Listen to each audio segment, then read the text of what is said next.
Hello, everyone. Nice to meet you all. Thanks, Joris. Thanks, the whole STM family for the invitation. It's a pleasure to be here.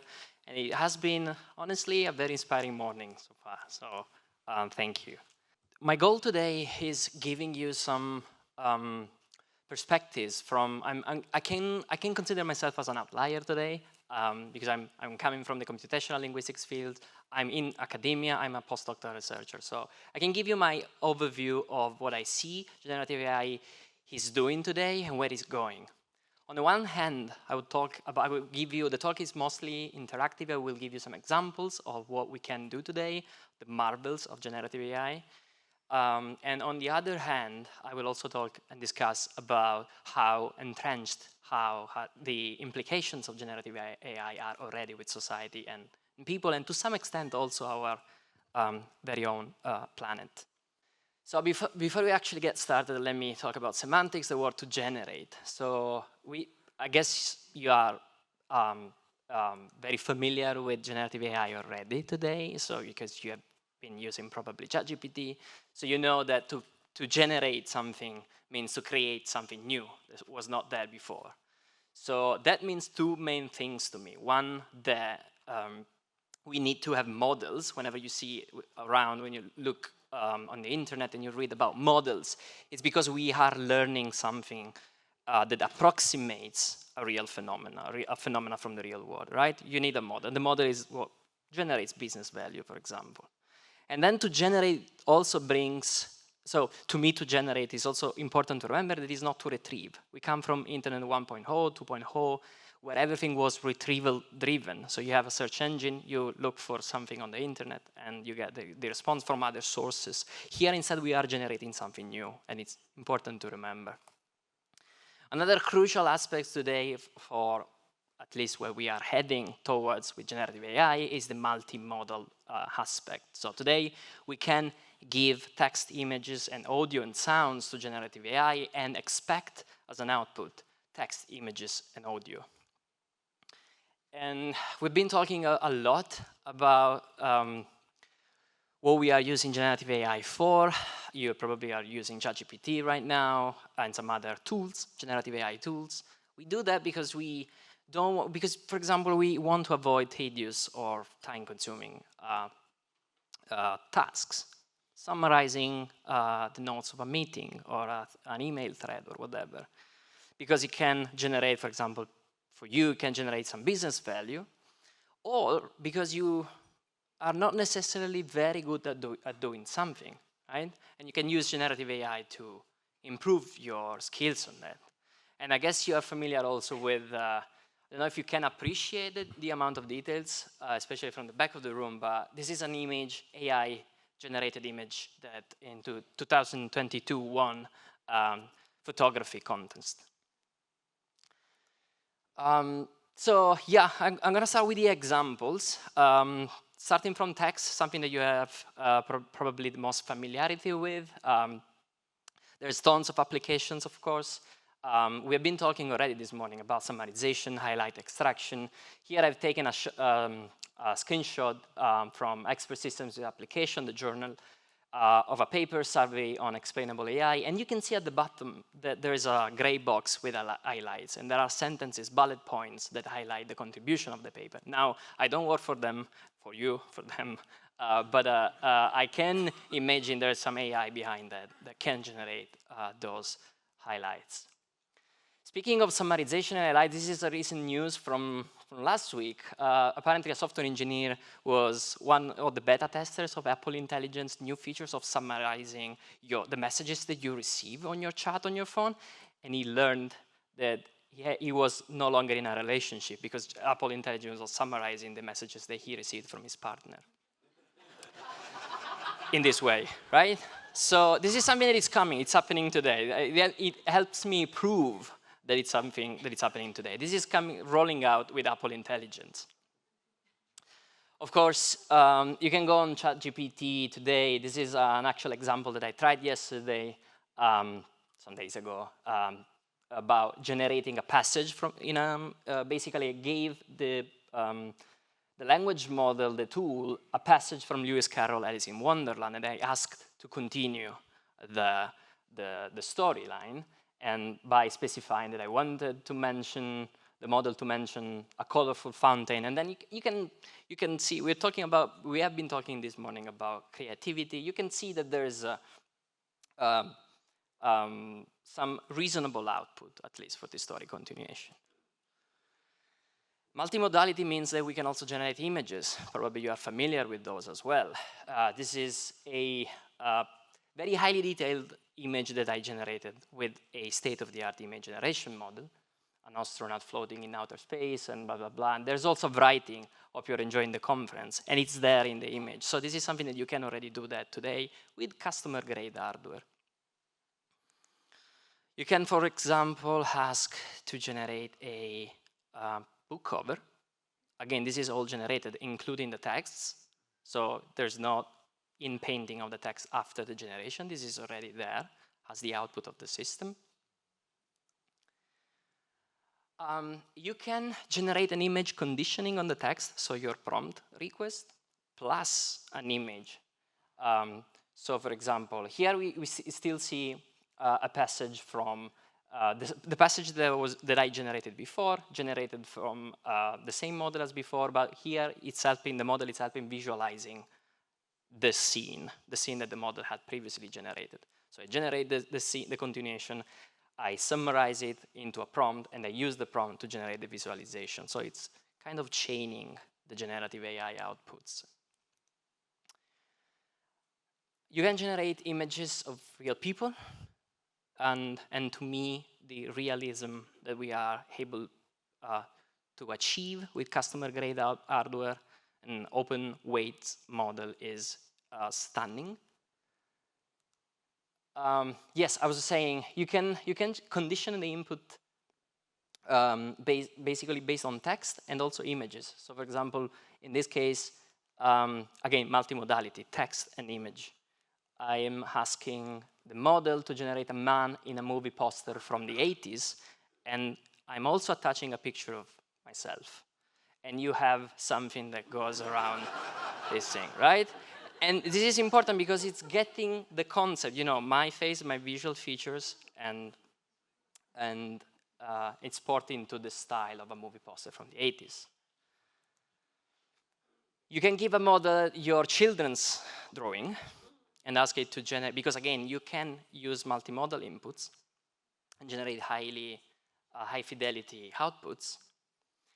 You can also condition on a part of the image and keep generating, so this process is called outpainting.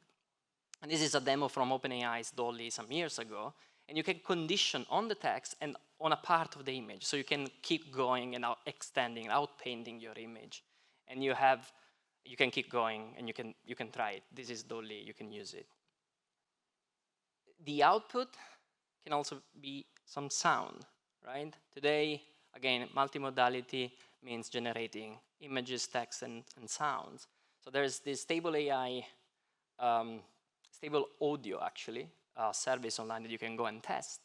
And you can put an input, and you can get this music as an output, exactly. Background music for a scientific talk. Synth-based, peaceful, natural, 122 BPM instrumental, whatever. Or you can get a web page from the internet, from a URL, use an AI, generative AI tool, to summarize the page and create a podcast script of that page. And then you can use another generative AI to give voice to that podcast scripts, right? And you can have something that is generated starting from the web page. Okay, right? so picture this. You're watching Terminator 2, right? And that T-800, he just won't quit. I'll be back, he says. And you know what? AI is kind of like that. It's back, but hold on. It's not about robots taking over the world this time. This is bigger. Way bigger. We're talking about AI shaking up the very foundation of how we understand, well, everything. This deep dive, it's about a revolution in knowledge. And believe me, you do not want to miss this. Not an exaggeration to say AI is about to completely transform research, as we know it at least. And the best part, you don't need some crazy time machine to see it happening. We're taking you straight to the front lines, the STM Dinner and Conference 2024. Frankfurt, here we come. this year's theme. Advancing trusted research in the AI era, catchy, right? And get this, the event is totally booked. Sold out. Packed house. Clearly the place to be if you want to grab a front row seat to the future So of, well, that research. took 30 And we're talking seconds for about me the to best generate, of right? the best. Exactly 30 seconds just by specifying the URL of the web page where I needed to get the content from.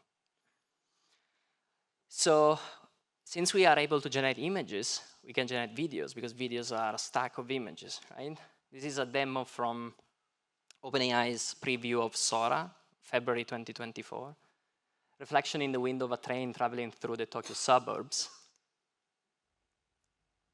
And this is entirely generated. Probably you cannot appreciate that because of the lights, but there's a high amount of details there. Or a middle-aged, sad, bald man becomes happy as a wig of curly hair and sunglasses fall suddenly on his head. And this is a demo from Runaway this year. Runaway demo from June 17th this year. They are very short, but once you have the basic technology, you can easily extend that to something longer. Or you can go and put everything together and adding to the recipe the real-time part. Hey, my friend and I are learning Spanish, and we're wondering if you could tell us the names of these objects in Spanish. Hola, por supuesto. Cool. What are these objects in Spanish? The objects you're showing are una manzana and un plátano in Spanish. Nice fruit choice. Cool. What about these? Those are dos polígrafos, or dos plumas in Spanish. One is red. Nice. What about this? That adorable stuffed animal is un oso de peluche in Spanish. Looks like it's ready for some hugs. Right, so I hope I've given you some examples of what we are heading towards using generative AI. The idea is that we are already there. We are able to either pay for some commercial APIs or using open weight models to generate this kind of content. And this is already happening, and we are going towards the multimodal agents. So you have an assistant that's able to give you real-time answers to your questions and tasks. At the same time, and this is where my talk is getting moodier and grayer, I would say, whenever we develop and deploy and ship AI models, there's some people that are going to be affected by them. And this is why in the second part of the talk, I'm focusing on what can go wrong, what's already going wrong with AI technologies being engraved in society. So we've been talking already this morning about ethical considerations and how to probably assess them, and what's the theoretical framework for assessing an ethical use of AI. Today, in this part of the talk, I'll be talking about societal biases and stereotypes that are embedded in current state-of-the-art models, generative AI models.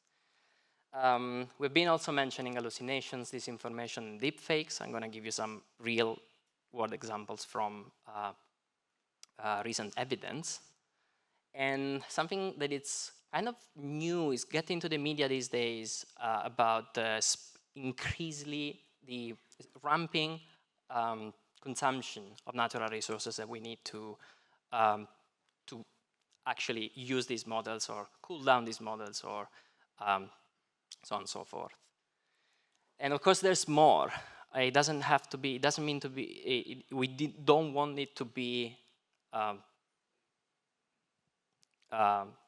complete list of ethical concerns that we have with AI today, because copyright considerations is something that you are probably more familiar than me. Privacy breaches. The fact that we are building a Western-centric view of the world with generative AI, if it's already not there. And underpaid work is something that's also mentioned because you need someone annotating the data that you are using to train these systems. And there's more. So let me start with societal biases. embedded in AI systems, starting from the systems that you use for generating text. This is an inquiry by Bloomberg, published in March 2024, about a test that they did. The folks at Bloomberg tested whether you can rank curriculums of specific people by their name for that specific job offer. And you can see immediately there are differences. The system is ranking the curriculums, the resumes, very differently based on their names, because names are typically associated with specific social demographic groups, and you can see differences. If you're asking for a rank for the role, for the job of a financial analyst, you have something. If you are asking for a role to sort the candidates for software engineering role, you have another ranking. These systems, we know that we can generate images. This is a nice finding. This is a finding from Washington Post earlier this year. If you ask for a portrait of a person playing soccer and cleaning, you have completely different outputs in terms of gender on the two sides. And of course, here we're not considering non-binary people. Bianchi and colleagues in early 2023 also extended the study to occupational roles, and you can generate images like headshots of a software developer, a flight attendant, a cook, taxi driver, housekeeper, and you can immediately see and recognize that there are patterns related to association between the role and the socio-demographic group. Doing ethics is not simple, as we learned this morning, but probably already knew. This is a case from February this year, earlier this year, where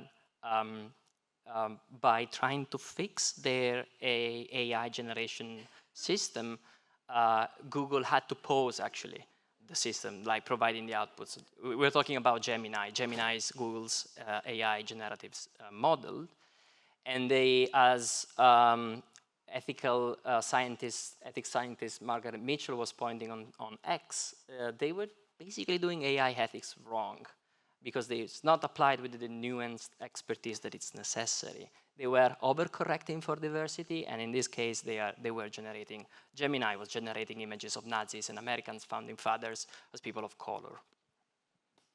Then there's the issue of hallucinations. Probably you're familiar with them, but this is happening to many people. Once you start plugging this model into search engines, you can have, for example, Google generative AI system that is suggesting to it.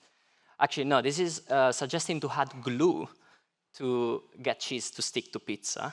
And apparently, this is something that it was posted on Reddit by some random guy 11 years ago. That was used as part of the training data of Gemini. Yeah, you can get the username of the guy. Gemini was also suggesting to eat one small rock per day, because rocks are a vital source of minerals and vitamins.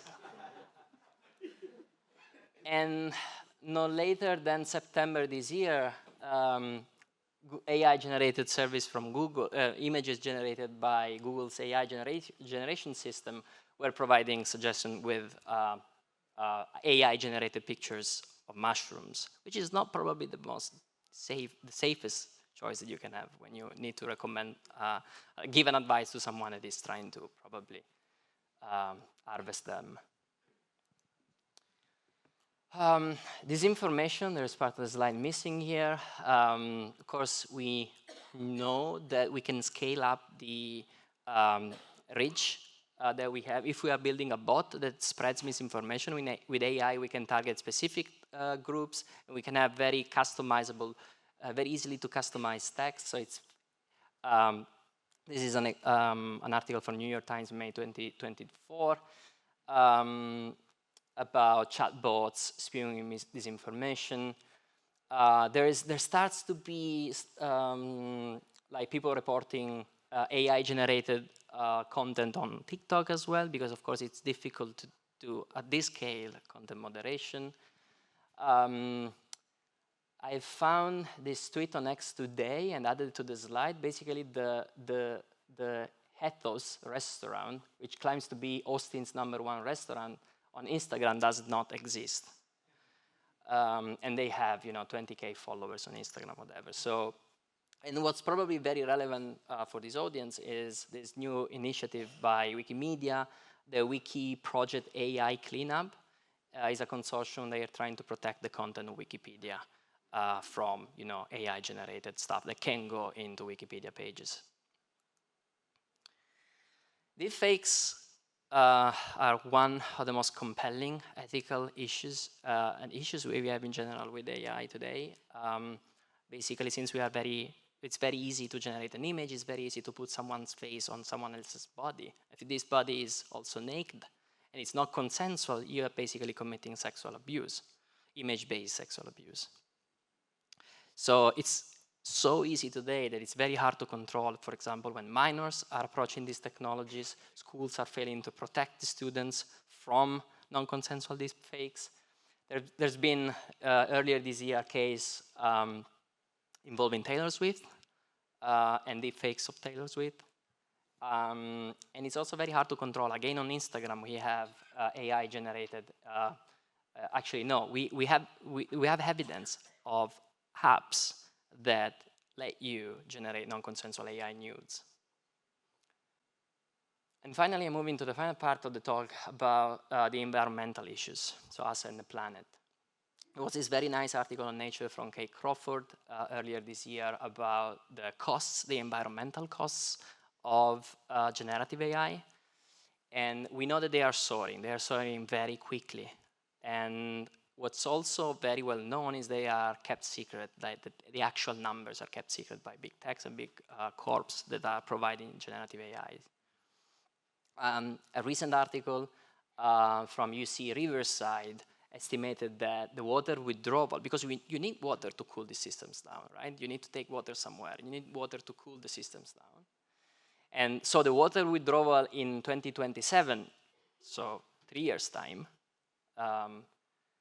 is estimated by this article to be the total annual water withdrawal of 4 to 6 Denmark or half of UK. And there's this new account on The Atlantic by Karen Howe about the new data center from Microsoft that is using AI. The data center is providing AI. It's using water from the desert, from Arizona's desert. Good year in Arizona, and is withdrawing water from the community, the local communities. Of course, there's the energy consumption. We know that we need tons and tons of watts and energy to power these systems. Another inquiry by Bloomberg, June 2024, estimates that for several countries, for example, Saudi Arabia, Ireland, Malaysia, given all the data centers they want to build, the full capacity, so when they are at full capacity, they will exceed the available supply of renewable energy. And if you take a step out, you can see that by 2034, the article estimates that the global energy consumption will be as much as is used by all of India. Energy consumption on one side, carbon emissions on the other side. We are producing CO2 because, as a product of a side product of training and deploying these systems. And there was a very nice commitment by Google and Microsoft. The goal of reaching net zero emissions by 2030 won't be easy, apparently. And as Microsoft, Brad Smith, from Microsoft's president, also admitted earlier this year, the moonshot that they were trying to get, the target of being carbon negative by 2030, it's getting away. So the moon has moved due to the company's AI strategy. So yeah, this is my last slide. In an essay from 1967 essay from John Culkin was, while discussing about media theory, a philosopher Marshall McLuhan's ideas, he said that we shape our tools and thereafter our tools shape us. And I think it's pretty much what's happening with AI today. It's something that we need to consider. And I hope this set of examples have convinced you that this technology has the potential to be transformative, but on the other hand, it has also already some real implications and ramifications with society and societal processes and environments. My recommendation, pretty much aligned with what we heard today in the morning, is always taking into account human priorities, needs, values. And to start off, let me leave with a stunning, beautiful picture of a flamingo that recently won an AI-generated image contest by being an actual real shot from photographer Miles Ashtray. Thank you.